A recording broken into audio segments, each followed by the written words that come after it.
We use various different media technologies in the research stages of our music videos. One of these includes YouTube. YouTube was very helpful to us.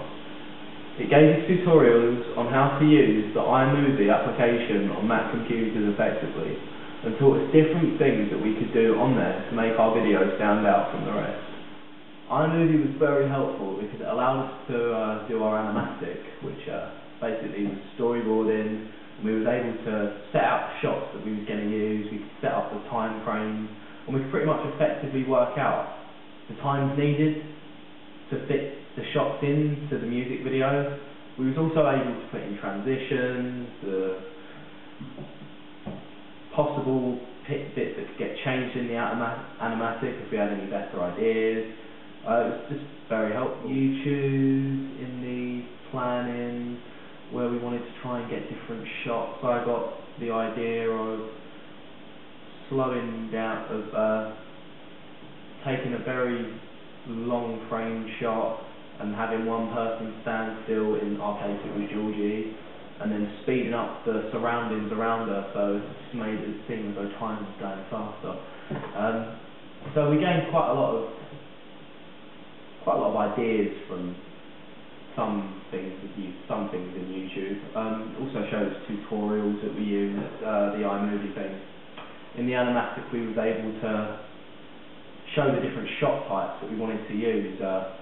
If we noticed that we used mid shots quite a lot, and we thought it'd be quite good to have different variations on them, so in the killing scenes in the woods we tried to vary it quite a lot. We started experimenting with some bird's eye view shots at first, but we realised those didn't turn out too well.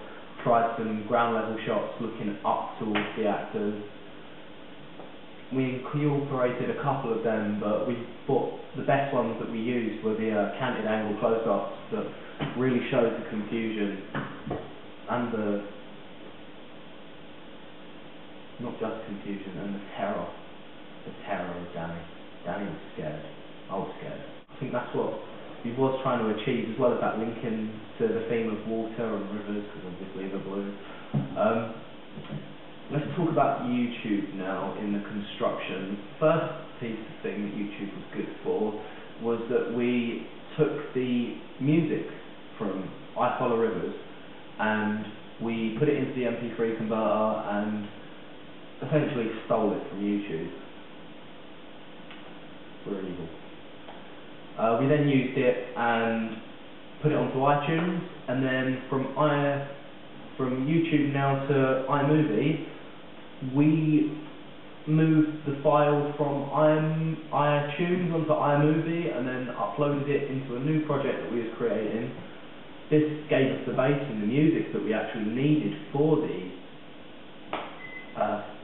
this gave us the base for this gave us the bass music for the video. In addition to this, iMovie was good because on it there's loads of different features. You've got different editing features that we use. You can get away with doing all different kinds of transitions of the shots. I don't think we used many transitions. If not, I don't think we used any.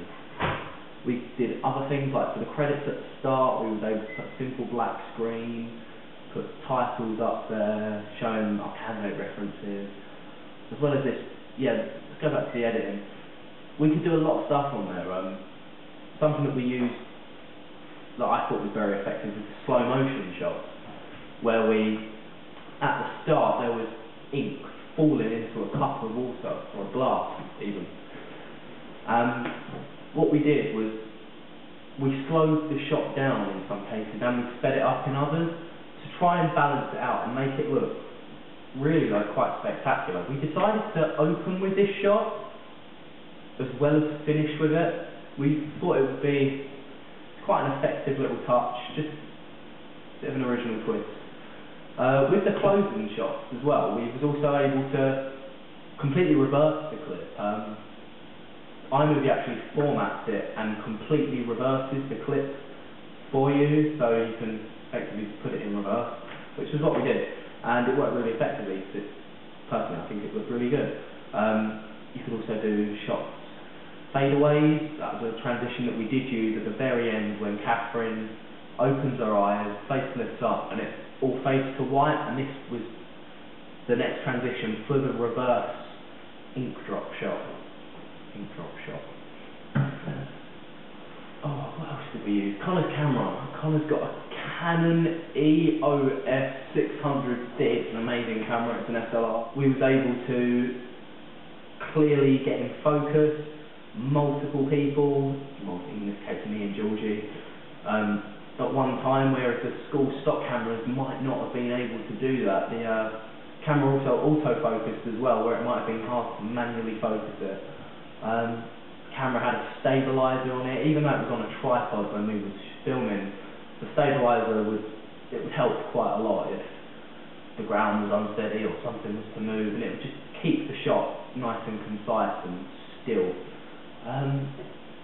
The camera itself was,